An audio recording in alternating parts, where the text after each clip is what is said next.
अमेरिकेने इराणचे नवे सर्वोच्च नेते मोज्तबा खामेनी आणि वरिष्ठ अधिकाऱ्यांची माहिती देणाऱ्यास $1 कोटी बक्षीस जाहीर केलंय।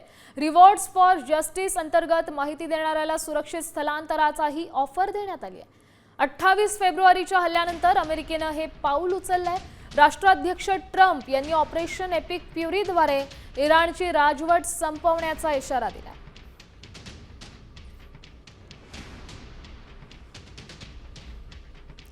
तर मोज्तबा खामेनींवर $1 कोटी बक्षीस देण्यात आलेलं आहे। मोठी बातमी म्हणावी लागेल युद्धासंदर्भात, कारण खामेनींवर $1 कोटी बक्षीस देण्यात आलंय। मोज्तबांची माहिती देणाऱ्याला $1 कोटी मिळणार। इराणची राजवट संपवण्याचा इशारा यातून देण्यात आलाय। ऑपरेशन एपिक फ्युरीद्वारे हे आव्हान देण्यात आलेलं आहे। राष्ट्राध्यक्ष डोनाल्ड ट्रम्प यांनी ऑपरेशन एपिक फ्युरीद्वारे इराणची राजवट संपवण्याचा इशारा दिलाय। मोज्तबांची माहिती देणाऱ्याला $1 कोटी बक्षीस आहे। या संदर्भात अधिकची माहिती देत आहेत आपले प्रतिनिधी शिवाजी शिंदे। शिवाजी, काय सांगाल?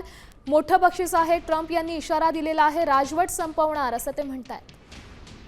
नक्कीच ज्या पद्धतीनं अमेरिका या युद्धात उतरलेली आहे आणि इराण ज्या पद्धतीने प्रत्युत्तर देत आहे, अत्यंत अमेरिकेसाठी जड जात आहे। याच अमेरिकेने आता मोज्तबा आयतुल्ला जो नवीन झालेला आहे त्याच्यावरती आणि त्याच्यासह IRGC आणखी 9 सैन्य अधिकारी जे टॉप लेवलचे आहेत त्यांच्यावरती $1 करोडचा इनाम ठेवला।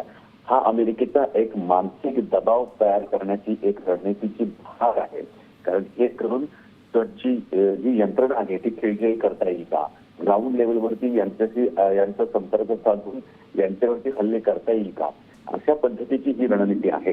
आणि याच्यातून एक दर्शवलं जात आहे की अमेरिका मानसिक दबाव कुठेतरी इराणवर तयार करण्याचा प्रयत्न करते आणि त्यातूनच त्यांनी $1 कोटी बक्षीस हे नवीन आयातुल्ला आहे आणि त्याच्यासहित IRGCचे 9 अधिकारी आहेत त्यांच्यावरती ठेवण्याचा ही घोषणा केली।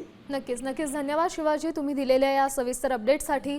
तर अमेरिकेचं हे महत्त्वाचं पाऊल म्हणता येईल, कारण ट्रम्प यांनी ऑपरेशन एपिक फ्युरीद्वारे ही इराणची राजवट संपवण्याचा इशारा दिला। कोण आहेत मोज्तबा खामेनी? तर आयातुल्ला अली खामेनी यांचा दुसरा मुलगा। कट्टरपंथीय प्रभावशाली रणनीतिकार अशी मोज्तबा खामेनी यांची ओळख आहे। 1980च्या दशकात इराण-इराक युद्धात प्रत्यक्ष सहभाग त्यांनी घेतला होता।